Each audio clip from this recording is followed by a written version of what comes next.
Ugh, yes, I know this is late, but trying to get this into the studio was such a pain in the ass. Let me just at least savor the moment.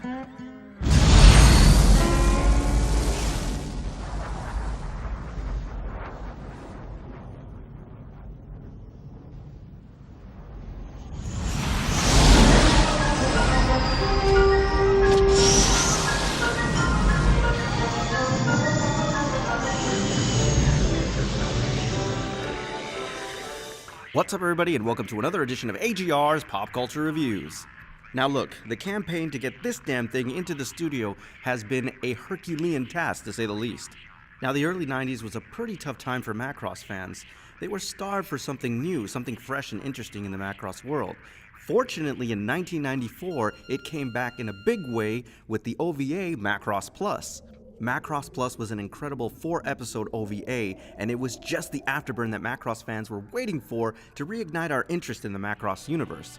It really goes without saying, but this particular Valkyrie design has now become an icon in the Macross series. Since the debut of the original OVA, there have been several iterations to the Macross Plus Valkyrie line, beginning with Yamato's 1/72nd scale, ultimately transitioning into the 160 line, and then that mantle being taken up by Arcadia. But now Bandai's got into the game, and it looks like they may have perfected what is a very popular Valkyrie design. It has been an incredible journey seeing the evolution of the design and manufacture of these Valkyries, and this one in particular was a bastard to get into the studio, but it is getting more and more perfected.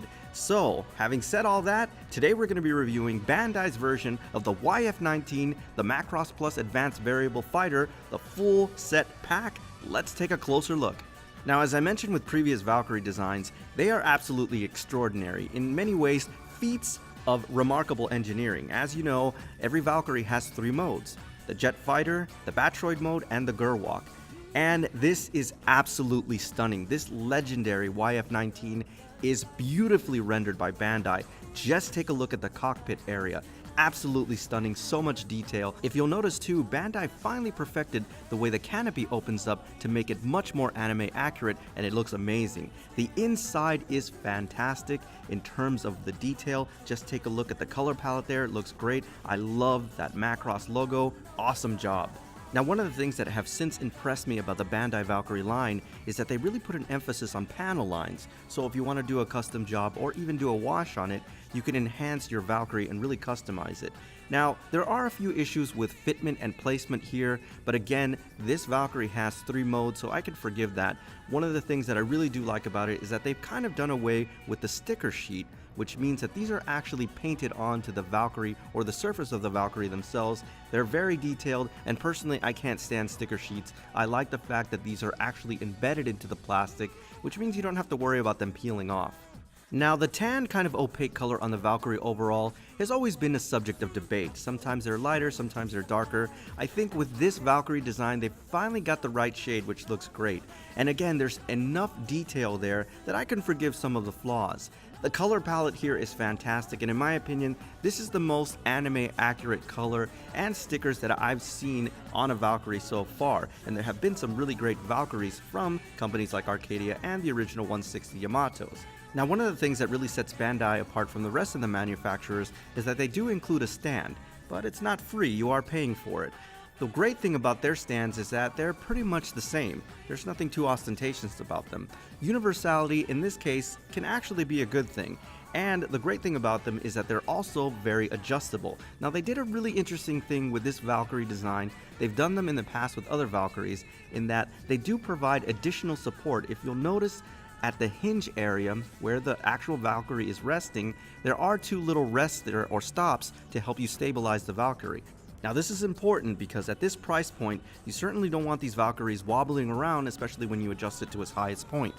Now, I do have to warn you, you are paying a premium for this particular Valkyrie, but I do have to admit there is justification for it. Just take a look at everything you get with this Valkyrie. You get a cacophony of armaments, weapon sets, and most importantly, the fast pack. Now, one of the things that I never thought that I would see in the YF-19 iterations was that nice hand cannon that we see only briefly in the OVA, which is awesome. Now, when I took this out of the packaging, I was literally intimidated by how much this Valkyrie comes with.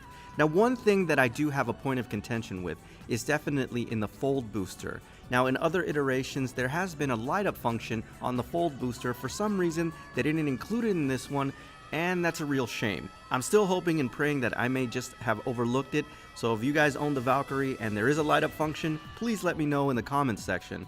Now, the second tray in this full set package is the one that contains the stand, and it also has different appendages for adjustability. So if you change the Valkyrie from Gerwalk or in Batroid mode, there are dedicated appendages for you to display them with, which is really cool.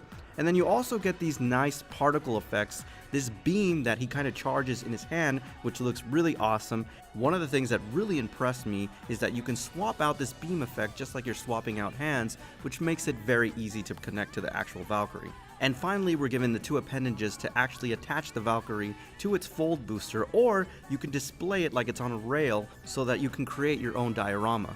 Now, this is another kind of trademark of Bandai. All the little accessories, in this case the little pylons that you attach the actual rockets to, are bagged up individually, which is a good thing.